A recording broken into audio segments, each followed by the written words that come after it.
cómo tengo que declarar o cómo tributan los ingresos derivados del piso que tengo alquilado en Airbnb. Bueno, esto me lo habéis preguntado miles de veces y sobre todo en los últimos meses, porque tenéis muchas dudas de cómo declarar efectivamente estos ingresos, ¿no? Entonces, para ello voy a proceder a una explicación sencilla, pero no quiero dejarme nada por el camino, porque tiene implicaciones a efectos de IVA e implicaciones a efectos de IRPF principalmente.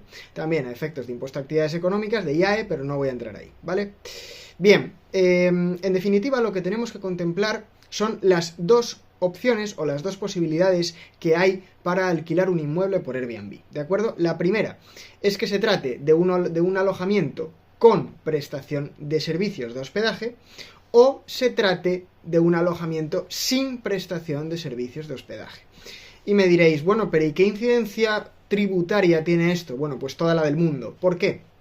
Porque en el primer caso, en el caso de que estemos hablando de un alojamiento con prestación de servicios de hospedaje, tenemos que tener en cuenta que es algo asimilable a una actividad económica, algo asimilable a una actividad que pueden prestar, por ejemplo, los hoteles, ¿no? Donde en teoría hay un servicio recurrente que se presta al cliente. Entonces, en el caso de que vosotros vayáis por esta primera opción, teóricamente en ese inmueble que tenéis alquilado por Airbnb, si por ejemplo unos inquilinos se quedan 10 días, esos inquilinos sí están recibiendo un servicio de limpieza desde el primer día hasta el último, es decir, se le presta un servicio de cambio de sábanas, de reposición de geles, etcétera, etcétera, en definitiva, de limpieza y todos los servicios complementarios que conlleva, teóricamente se entiende como una actividad económica, una actividad que teóricamente va vinculada al hospedaje y obviamente a la prestación de servicios, ¿de acuerdo? En este caso, ¿qué es lo que ocurre? Pues que a efectos de IVA habría que repercutir un 10%, ¿de acuerdo? Al igual que, por ejemplo, lo hacen los hoteles, ¿bien?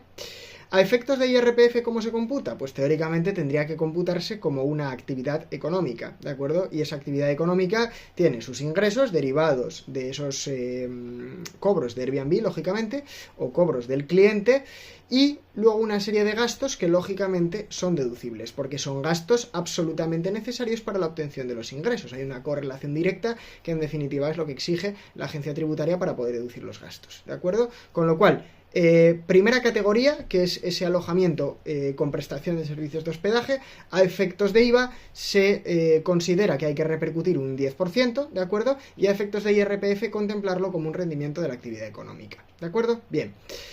El segundo de los casos es el caso más habitual, ¿no? Si vosotros, por ejemplo, tenéis un piso alquilado por Airbnb, pero no prestáis ningún servicio adyacente, vamos a decirlo así, simplemente lo limpiáis antes de que entre el inquilino y lo limpiáis después de que se vaya, esperando a que vuelva el siguiente, ¿no? Lógicamente, durante la estancia del inquilino, en este caso, no hay ninguna prestación de servicios, ¿de acuerdo? Entonces, en este caso, lo que nos encontramos es con la posibilidad de gozar de la exención a efectos de IVA contemplada por el artículo 20 de la Ley del Impuesto sobre el Valor Añadido, ¿de acuerdo? Eso en primer lugar, con lo cual ya tenemos la primera diferencia. En el primero de los casos había que repercutir un 10%, pero en este caso se podrá gozar de la exención. Bien, segundo punto, a efectos de IRPF, a efectos de impuestos sobre la renta de las personas físicas. En este caso, al no prestarse un servicio, al no existir una actividad económica real, tendríamos que entenderlo o computarlo a efectos de IRPF como rendimientos del capital inmobiliario, ¿de acuerdo?